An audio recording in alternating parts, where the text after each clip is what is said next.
Bom dia, eu sou o Nivaldo Águida, mais conhecido como Terra Seca, presidente da Horta Comunitária do Conjunto Ney Braga e um dos fundadores desse projeto que começamos lá em 2007. Legal. E pode contar mais como que começou esse projeto lá em 2007?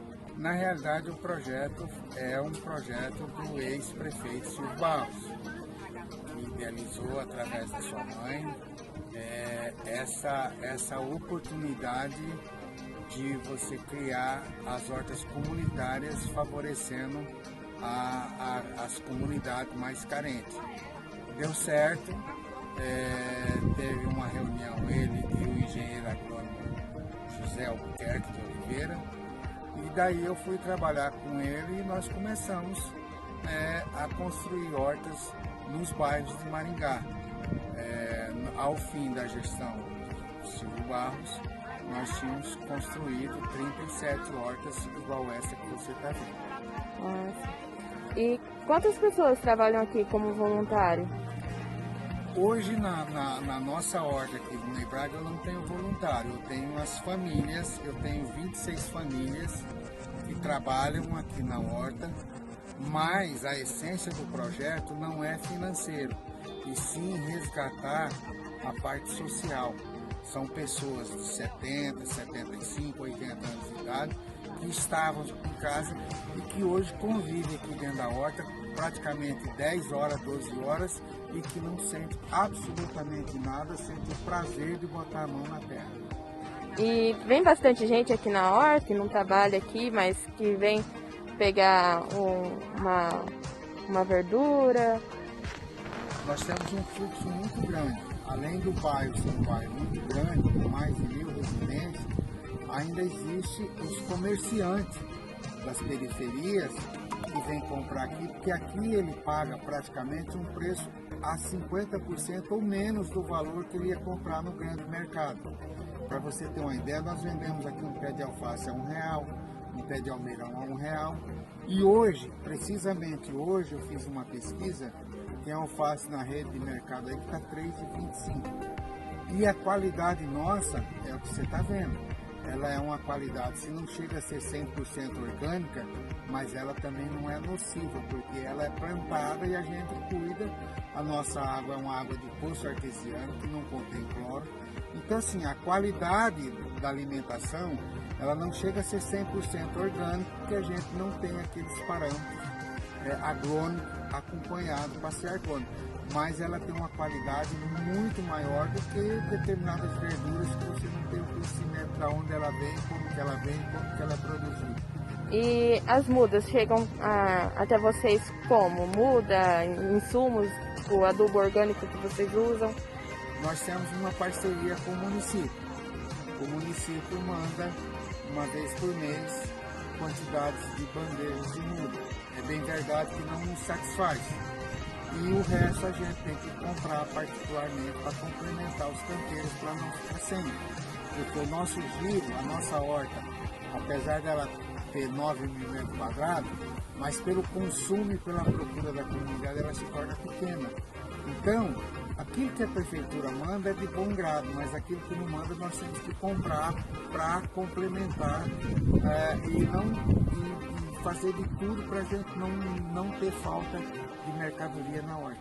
A parte assim de treinamento, vocês recebem alguma coisa? O município dá algum tipo de treinamento para vocês em horta pelo Senar? Não, nós tínhamos um convênio lá no início, Prefeitura e Seralp da UEM.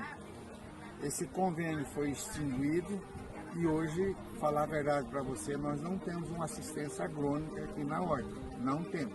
Eu acho que do mais é isso, seu Nivaldo. Muito obrigada pela sua participação. E o que a gente puder ajudar o senhor aqui na horta e a comunidade, nós vamos ajudar. Eu que agradeço a você, porque aqui, como eu disse para você, a primeira finalidade não é lucro. A primeira finalidade é...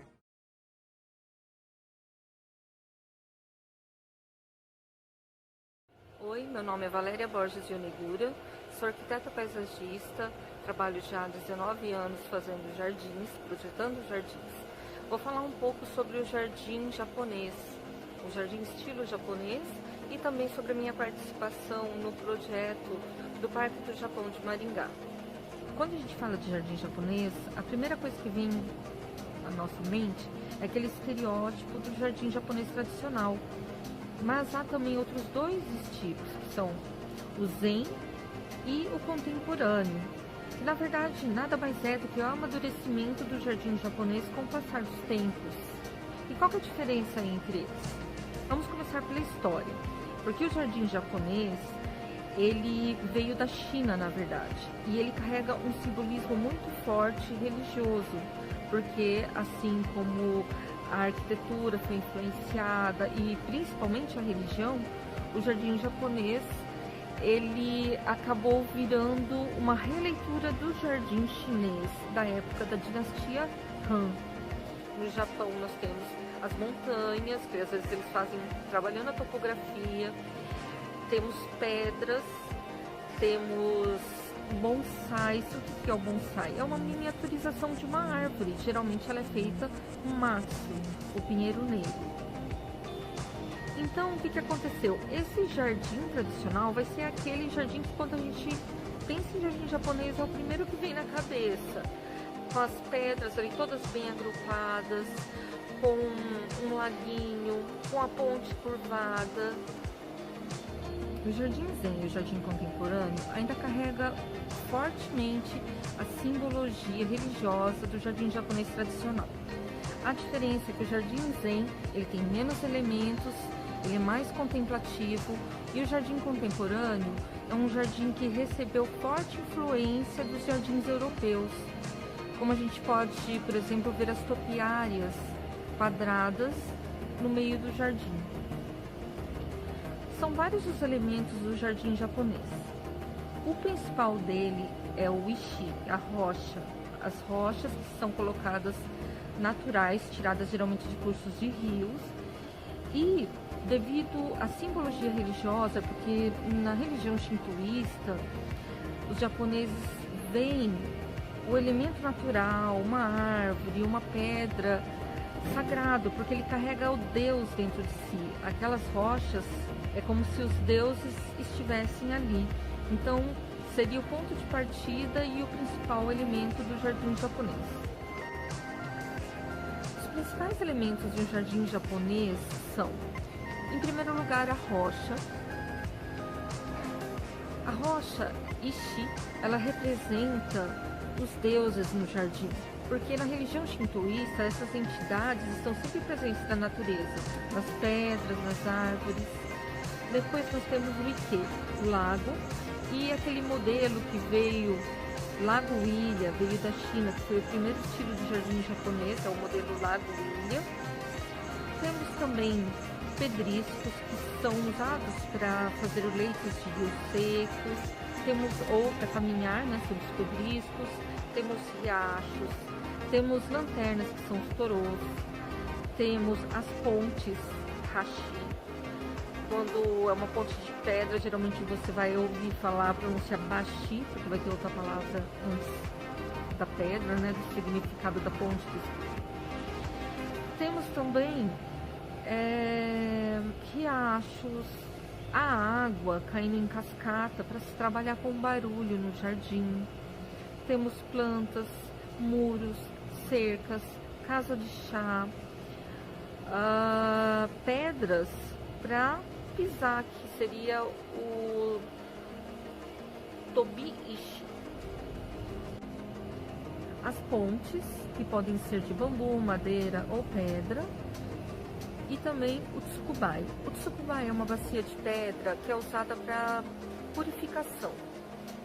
Quando a gente pensa no jardim japonês, como eu mencionei, um dos elementos é a casa de chá, você tem que pensar que todo o jardim ele é feito para a pessoa se preparar para a cerimônia de chá. Então começa com essa purificação no tsukubai.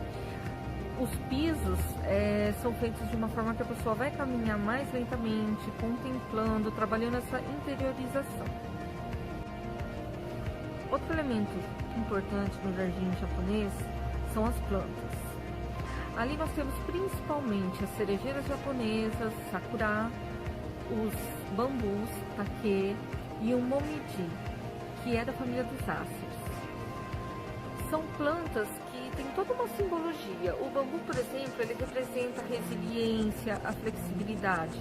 O momidi, a cerejeira japonesa, elas representam as passagens da nossa vida, assim como as estações da natureza. Por isso que temos festivais como Hanami, que é uma época de entre maio e abril, que as pessoas vão contemplar o florescer, o desabrochar das flores da cerejeira, que seria uma representação da brevidade também da vida.